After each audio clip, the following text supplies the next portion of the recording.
Assalamualaikum warahmatullahi wabarakatuh. Kami mahasiswa UIN Kiai Haji Ahmad Siddiq Jember.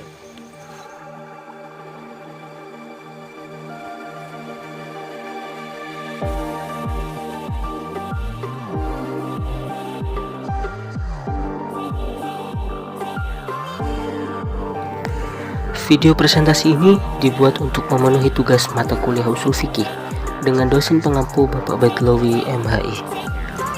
Kelompok kami terdiri dari 7 anggota yang masing-masing bekerja sama untuk menyusun tugas ini. Untuk mempersingkat waktu, inilah presentasi dari kelompok kami.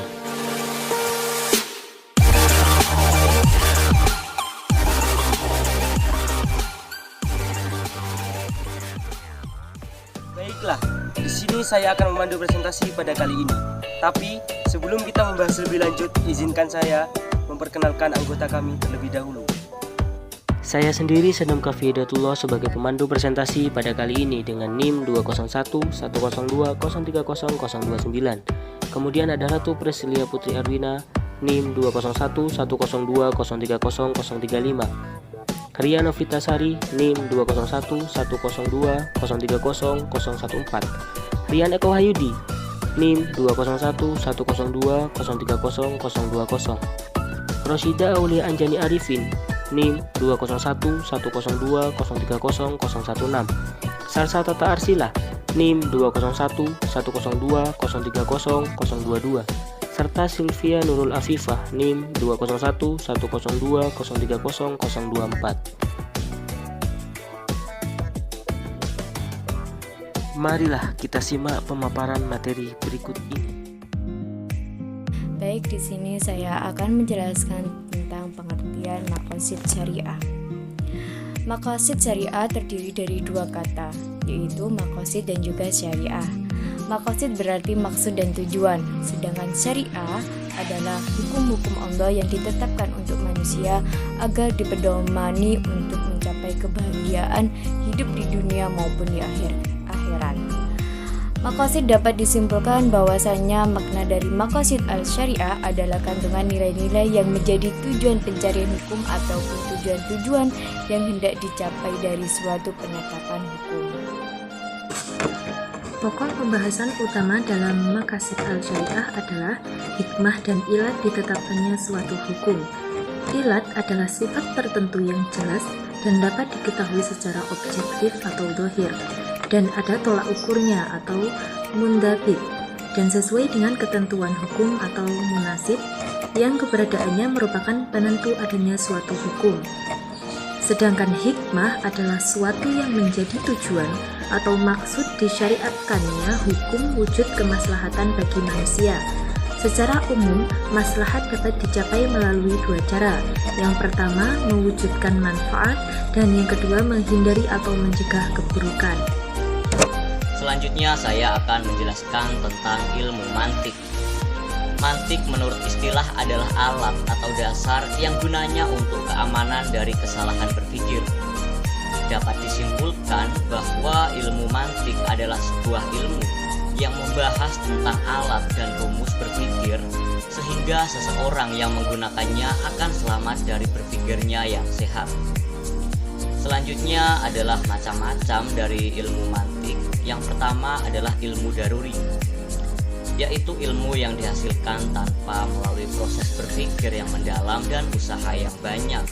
Dan yang kedua adalah ilmu ihtisabi atau nasari, yaitu ilmu yang didapatkan melalui pemikiran yang mendalam dan usaha yang sangat sungguh-sungguh. Al-daruriyah menurut ulama usul fikih adalah segala sesuatu yang harus ada untuk tegaknya kemaslahatan manusia baik dunia maupun agamanya.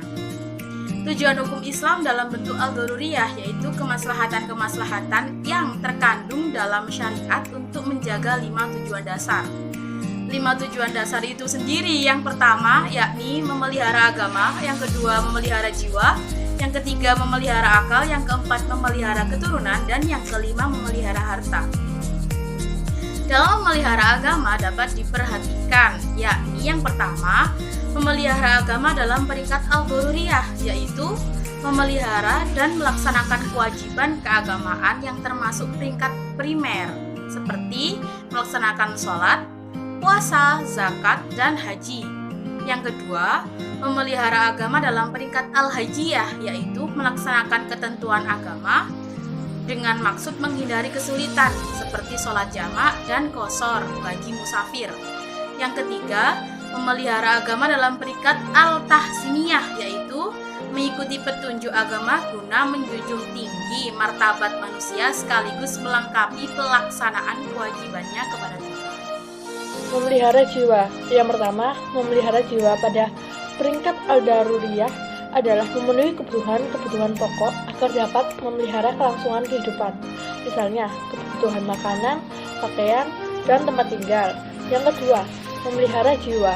Para peringkat al-hajiyah adalah dibolehkannya berburu dan menikmati makanan yang lezat dan halal. Yang ketiga, memelihara jiwa dalam peringkat ahsansiniyah, seperti ditetapkannya tata cara makan dan minum, misalnya hanya mengambil makanan yang ada di dekatnya, tidak makan dan minum dalam keadaan berdiri, dan sebagainya.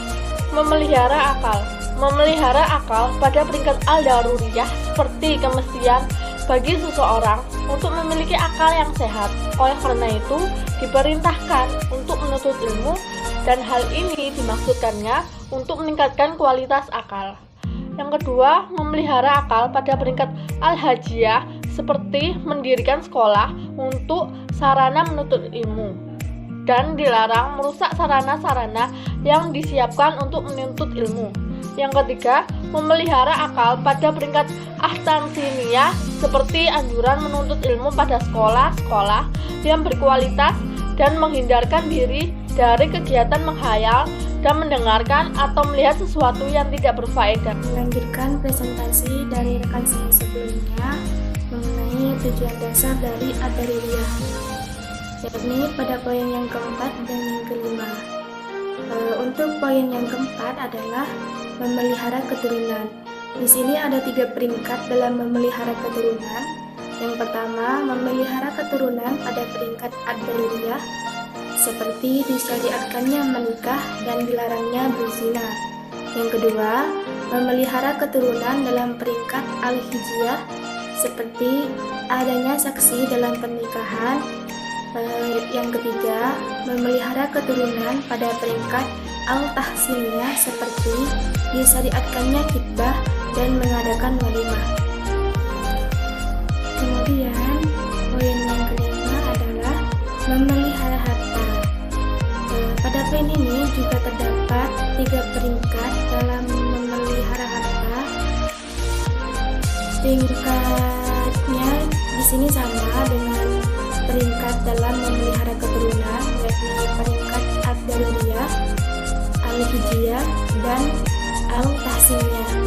Contoh dari peringkat al-daruriyah, yakni disyariatkannya tata cara kepemilikan harta melalui jual beli, kewajiban mencari rezeki, dan lain-lain. Lalu contoh pada peringkat hijiyah, yakni disyariatkannya jual beli dengan cara salah. Dan contoh pada peringkat al-tahsiniyah adalah seperti adanya ketentuan sumpah dalam melakukan transaksi harta benda. Oke, mungkin cukup sekian presentasi pada kesempatan kali ini. Kami dari kelompok 5 mengucapkan banyak-banyak terima kasih. Saya Sadam Kafir dan mengucapkan thanks for watching and see you next time. Wassalamualaikum warahmatullahi wabarakatuh.